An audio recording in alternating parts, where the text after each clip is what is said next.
Flourish-Meant is sponsored by Access More.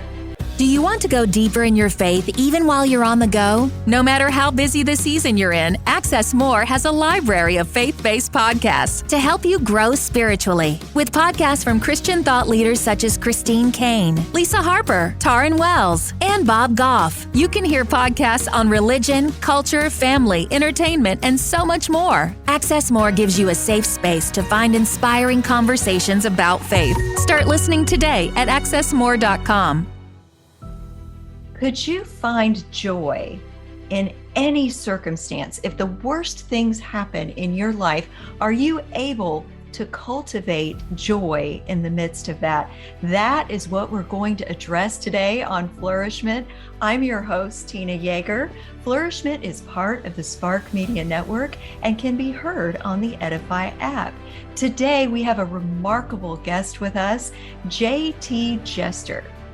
He is an entrepreneur, philanthropist, podcaster, inspirational speaker, an experienced mountaineer, extreme skier, and adventurer who was born with a life-threatening syndrome as well as extreme dyslexia and short-term memory loss.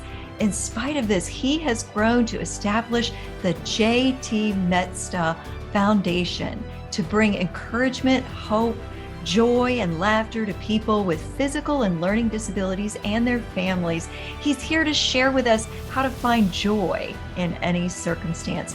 Welcome, JT. I'm so honored to have you on the show and to really share your story with everyone who's listening so they can find inspiration and joy no matter where they are.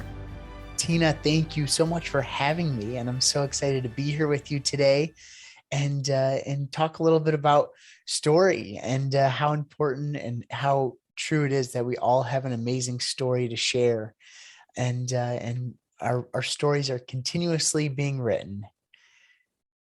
So tell us a little bit about how your story evolved. Yeah. Were you always able to find joy? You went through tremendous amount of surgeries at a very young age. I'm sure that was painful, and there were times when you didn't experience joy. Talk to us about how you came from that place to learning to cultivate joy in every circumstance. Yeah. So Tina, I have a new book out, and it's called No Bad Days: How to Find Joy in Any Circumstance. And the title No Bad Days actually comes from one of those moments that you're talking about, in where I was in the hospital, and my dad came and leaned over my bed and said, JT, I'm sorry you're going through this. I'm sorry, that you're going through this pain and discomfort. And I turned to him, I said, Dad, it's okay. There's no bad days. There's only hard days, and we get through them. And that's sort of been a life motto of me and my family. And in this new book, it's so true that we are blessed every day to wake up and have the things that we have and the air around us to breathe. And every day is a blessing, but there definitely are hard ones. And my journey starts off at birth. My hard days started right there. I had what was called VACTERL syndrome. It was a birth defect that was not traceable at the time during birth. And so my parents thought and expected to have a healthy baby. But from there, the journey just started. And the doctors took me into the NICU, and I'd spend the first 10 days of my life there. And they would discover that I had VACTERL syndrome. And this is a birth defect that affects your GI system, can affect your limbs, it can affect your heart, it can affect your kidneys, your spinal cord, and lots of different things. But for me, I was blessed. I only had a few of these things. And at first, these things were that were needed to be taken care of was the GI system.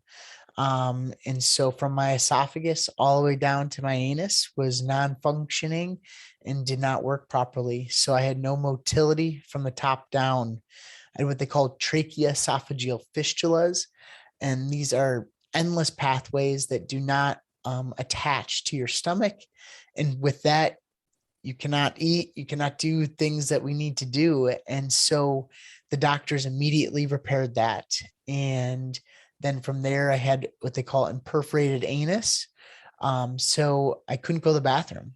So I had a colostomy bag on my stomach for the first few years of my life until those lower parts were able to be put back together. And then the colostomy was then reversed. And then I did a glorified enema for, well, the rest of my life now, to irrigate my system. But as the journey continued, those first early years of my life were very much so with the GI system and surgeries on that. And then we discovered more things coming about with that. And as I grew older, we continued to have, I've had about 16 surgeries since birth. And it, one stay that I've had at a hospital has been over 200 and some days, working through things. But with that being said, as I got older, I developed passions for different things and things that I love to do, which we can talk more about too. But the medical still continued. And throughout middle school and high school, I had what they call tethered spinal cord. And it was something that very well could come about with VACTERL syndrome. And it did for me. And they noticed it in those years of my life. And so what it is where your spinal cord attaches to your sacrum nerves. So as you're growing, it's pulling on those nerves. And so what they have to do is go in there and release that, because it can cause damage to, what we started to notice was I had a limp, I had loss of bladder control, I had lots of things were popping up that were abnormal and not good.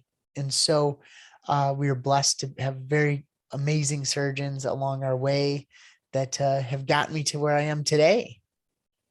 You're able to climb mountains now and do extreme skiing and hunting and all of these amazing things after all of these surgeries. That's pretty miraculous. Do you feel like some of that healing has to do with the mindset that you've chosen and the faith that you have anchored yourself in? Yeah. I think that is so true. Like the faith aspect. I've been blessed to be surrounded with very strong Christian family and everything. And my journey with faith, I think with the medical side is really where, I saw it and it blossomed, but where it really blossomed is kind of after some of those difficult medical days, because I was younger then. And so one time in particular or the time that I devoted my life to Christ was a time that I went to this camp, and it's in Everett, Michigan. It's called Spring Hill Camp. It's an incredible Christian camp and just a ton of fun. And I'd been going there for years. And for me to go to camp was a lot because my medical stuff, I had to do a bowel management program every day, and having to do that, with the nurse at the camp, it's a lot different than what I was used to. But it was just a fun, safe place that I could enjoy my time with my friends and my tribe of people. And so as I was there, they had campfires every night. And one night, on my journey going there, we had this campfire, and they said, whoever would like to stay and talk to the camp counselors or, pray or whatever you would like to do, stick around. And I did. And that was the night that I devoted my life to Christ. And it just, we all are so blessed to have those moments in our life where we have our people around us to support us and to drive us to do the things that we want to achieve and become. And so I always talk about how important it is to have your tribe, and who is your tribe, and where does it start from? It starts from the good Lord, and then your family, and then your friends, and it's so important. How old were you when you made that statement about there are no bad days, only hard days? Do you know how old you were when you said that? I think I was probably around, not 7 or 9, 7 or 8 years old, probably right in there. And I joke because that for a youngster to say that, I think it was the good Lord talking. Yeah. So that was But definitely a profound and impactful statement that just had to have had a huge percussive effect on everybody around you. yes, yes. And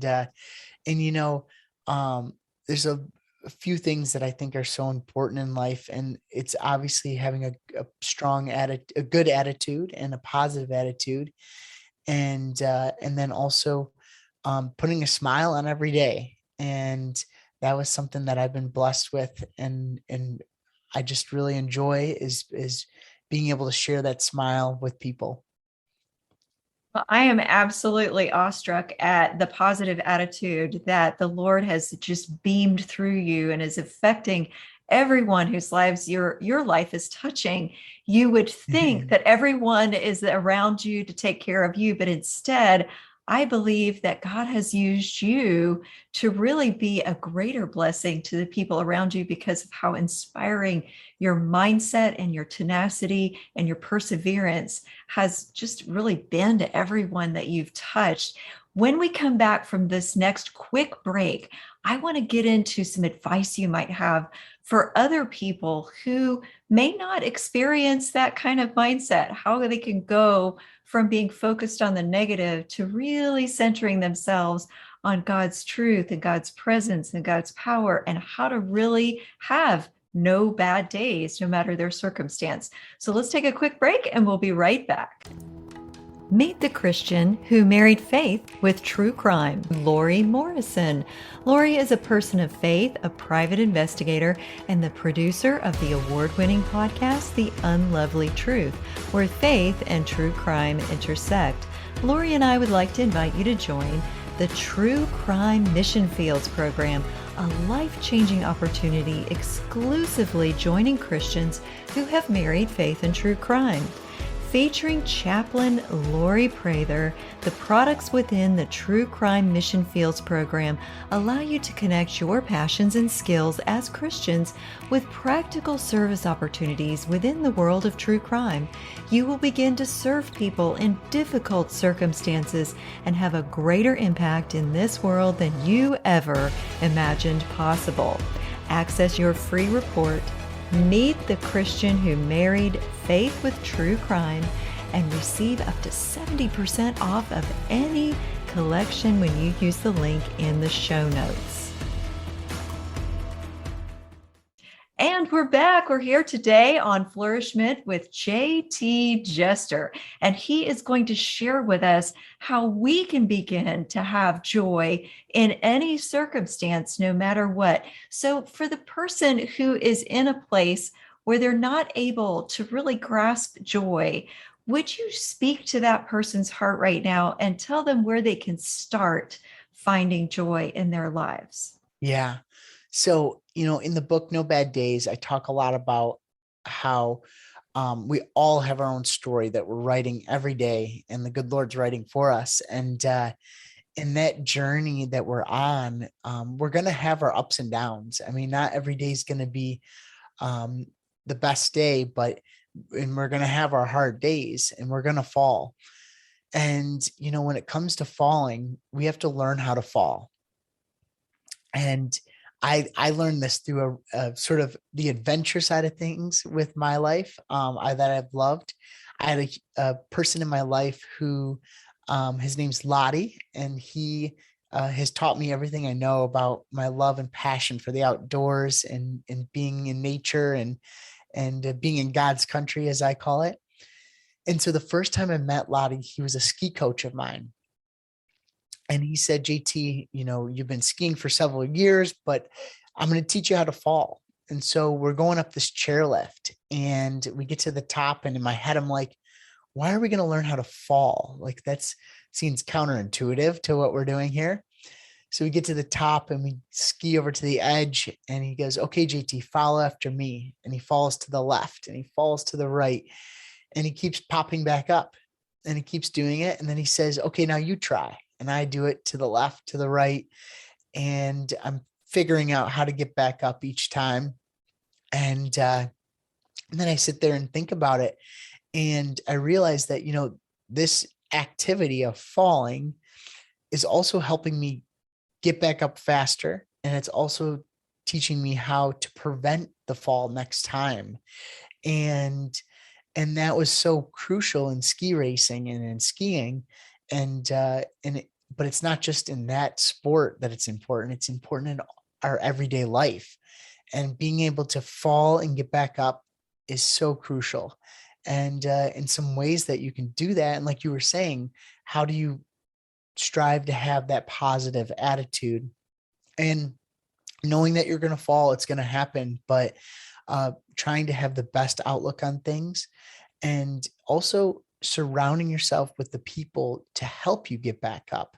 The tribe of people. I talk about how crucial our tribe is, and having that solid foundation of people around us that are going to be there for us in the most challenging times, but also going to be there for us in the good times. And it's someone that you can lean on, someone you can trust, and someone that, will be able to be there for you. And being able to open up to someone allows them to open up to you, because they trust you as well, that you're sharing that information with them.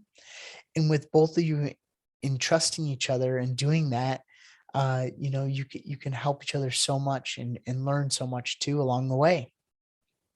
I love those bits of advice. It's so important for everyone to have the right kind of people around you that you can trust, that are going to help you lift yourself up after you fall. And I also love that you're telling us to expect to fall, not to try to live life in fear of if you might fall. Just expect to fall and know that you can get up after that fall, because you have God and you have the people around you that are going to help you get up. I think we spend so much of our time and our energy and our thoughts on being afraid of preventing anything from happening. Do you feel that that was something that was a benefit to you, that you didn't have people that sheltered you the way that many people with kids with special needs or medical issues would shelter their children and make sure nothing happened to them? You were allowed to go to camp. You were able to get out there in the outdoors. And, Totally. and those are some things that most people don't let their kids do, especially if they're deemed medically at risk. Well, one thing I have to say about that is, being a patient is one thing, but being the caregiver is typically the hardest position. And so I give great thanks to the medical staff, but especially my parents. But my parents especially, they wanted me to live life as normal as possible. And they allowed me to do that.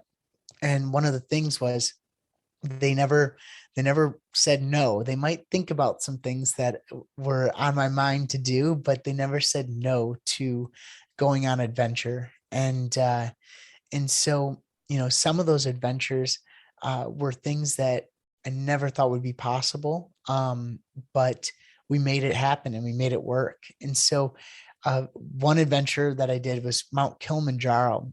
Now, with my medical stuff, I was never supposed to, not never supposed to, but never thought it would be possible to be more than, 24 hours away from a bathroom for my stuff.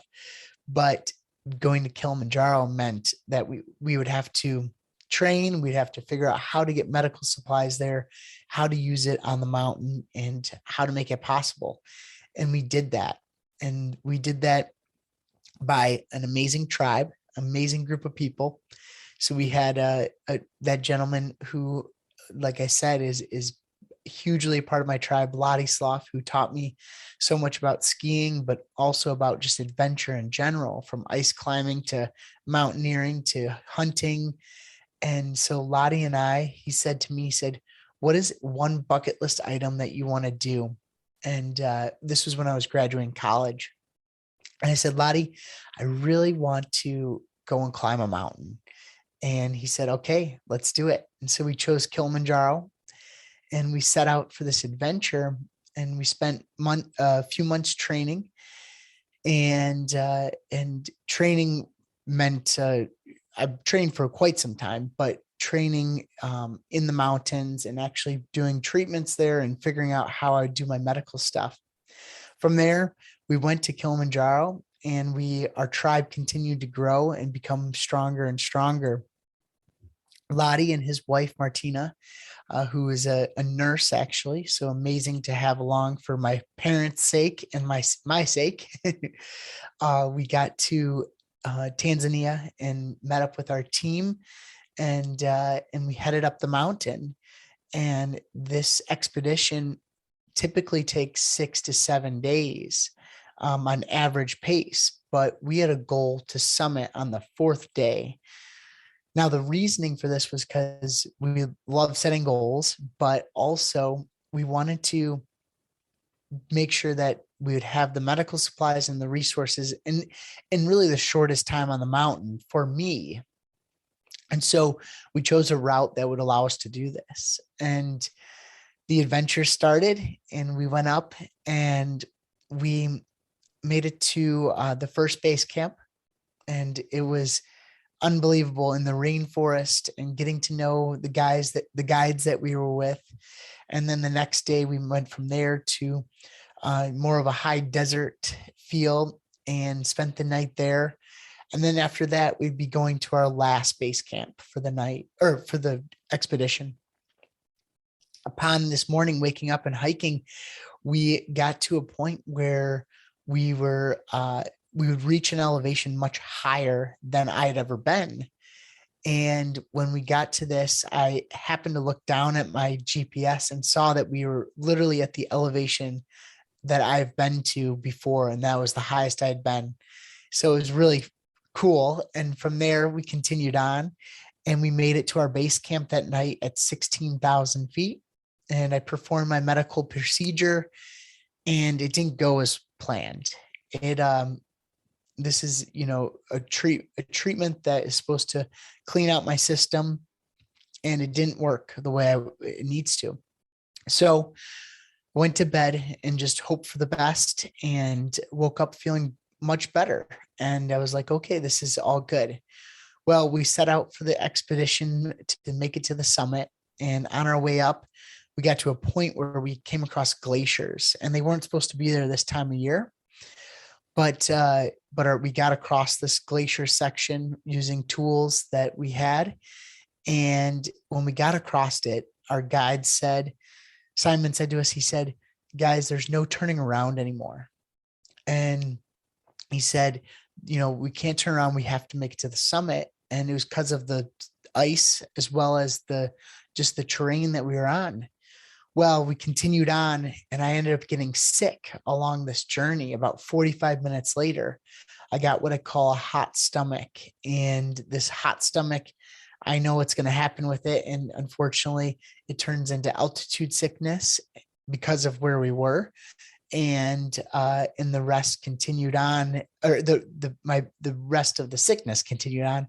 So we made our way to a point where I had to give up my backpack, and I gave it to one of the guides. And it was one of the things I really didn't want to do. I was like, I want to make it there on my own, under my own power and everything. Well, made it there under my own power to the summit, but had to give up that backpack. But the emotional moments of just seeing the top and seeing the sign, welcome to the top of Mount Kilimanjaro, was just so exciting, and so many emotions, and just this feeling, the spiritual feeling too, of like, wow, the good Lord got me here, and I did it with my amazing tribe. And I think that giving up of that backpack, plays a role into all of our lives. When we fall, sometimes we're going to have to give up something, and we're going to have to figure out how to get on, move on. And that's why we have that tribe to help us move on and continue on. How many mountains did you climb before you chose the big Kilimanjaro whopper of a mountain? So I'd climbed, Kilimanjaro is the highest mountain I've climbed so far. And with that, A lot of my climbing had been in Colorado previously, doing several 14ers throughout there. For our training, we were able to do a lot of 14ers and spend the night on the top of those to allow our body to acclimatize and to grow more red blood cells at that altitude. And so the coolest thing was is that we spent the night on top of Mount Elbert in Colorado. The next morning we came down and we had our bags packed and we went right to the airport and we took off and went right to, well, it was, a several day trip to get to Tanzania, but we went right to Kilimanjaro. So we went from that high altitude right to the base of Kilimanjaro as quickly as possible. So you didn't just set any old goal, you set a huge goal. Do you feel like goals are important and the size of the goals are important toward keeping your hope and your joy always before you? Yeah. I think, setting goals, is something you can do every day. I set a goal for, just trying to get out there and do some sort of exercise or movement or walk or whatever. And I'm a big proponent of writing things down and putting it down and checking it off, like the bucket list idea. And that's how I love to accomplish things, is being able to see it. And I think that, we all can set our own goals and whatever those might be.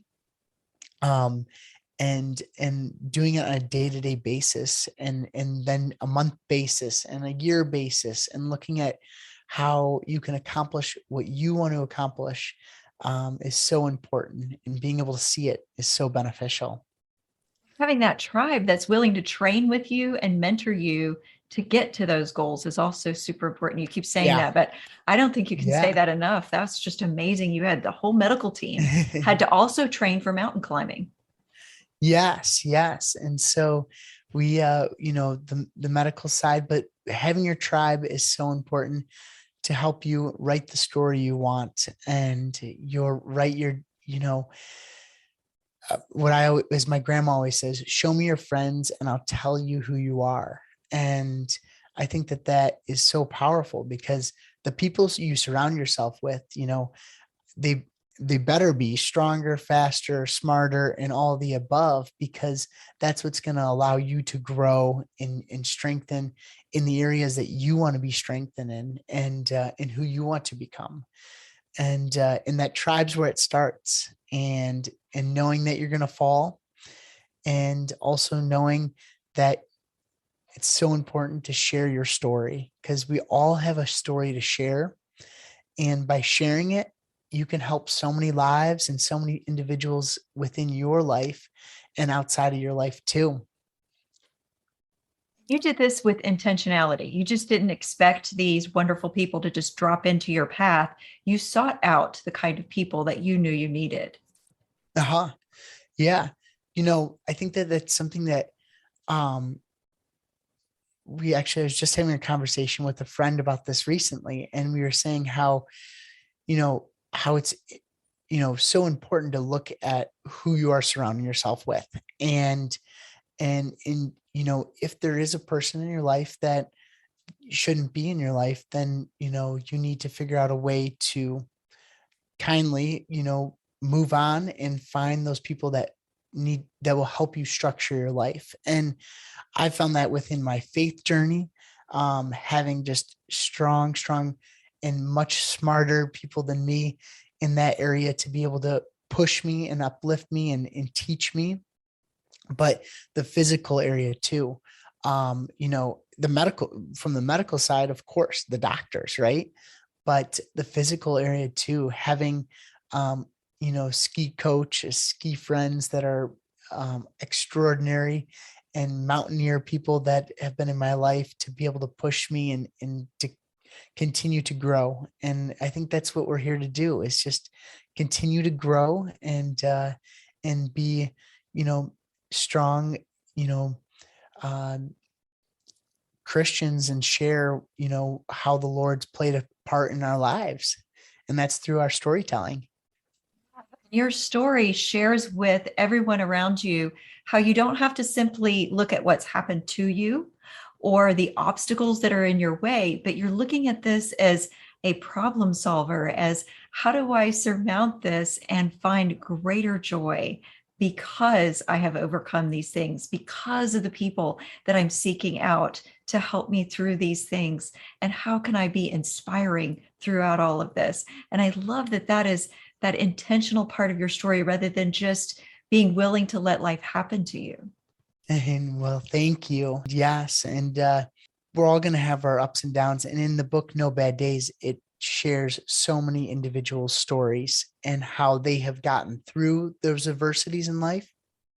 And, you know, one of my favorite stories in the book, they're all amazing, but is this individual who it's she actually played a role into our lives. And when I was born, it was a letter that was given to my parents that she had written, and it was from the nurses, and it read, "A trip to Holland."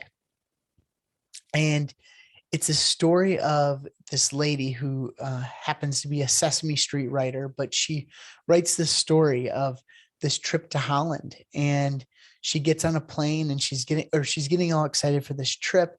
She's packing her bag, she's getting her itinerary, and she's getting her things that where she's going to go. And she's actually planning a trip to Italy. And she has so excited. Everyone's talking about this amazing trip to Italy. Well, she takes off and she gets going and she lands. And when she lands, the flight attendant gets on and says, "Welcome to Holland."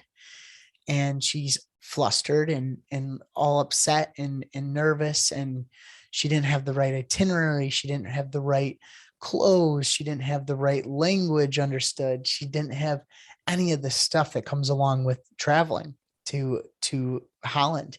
So she gets off the plane and she starts to have to piecemeal things together. She's getting itinerary. She's getting, new clothes, new locations to go see, and all this. And as she's doing it, she's starting to realize, wow, this place is beautiful. It has a lot to offer. And she continues to enjoy it and grow in her enjoyment and love for the country. Well, she gets back on that plane and flies home. And when she gets home, everyone's talking about how amazing Italy was. And she didn't get that experience, but she has a new experience about how amazing her trip to Holland was. And the moral of the story is this Sesame Street writer was born with a child with Down syndrome. And she didn't expect that. She expected a healthy baby at the time, in that sense. And as their journey continued, she was told different things, that he would not amount to this, achieve this. Well, she set out to make that all possible, and with him, and he did it, and he achieved so much. And it just shows that how much love and passion that she had for him. And the reflection is this story of a trip to Holland. And I think it's just so beautiful that, we all are going to have these different stories and these different things that you and I have our own challenges that we've been through, and we might not be able to relate to one another, but we definitely have some understanding of what a challenge is, and can kind of look at that trip to Holland and understand, well, my trip's beautiful too, just in a different way. That's so much. How can people follow you and support your ministry and foundation and get a copy of this amazing book with all the stories that you have to share in it? Yeah, so No Bad Days is available anywhere books are sold. And jtjester.com is where you can get attached to all my different outlets for my foundation and other things. And then JT Jester Speaks is for all social media, and the best way to follow along the journey and what we're doing with the foundation and the book and all the above is through JT Jester Speaks through Instagram and other social medias. And your podcast is available there as well? Correct, it is, and it is on YouTube, JT Jester Speaks. Fantastic. I hope that all of you listening or watching enjoyed this conversation with JT Jester and will get a copy of his amazing book, No Bad Days, and follow him in all the places that he listed. And of course, I also hope that you come back for the next episode. Flourish-Meant is part of the Spark Media Network and can be found on the Edify app.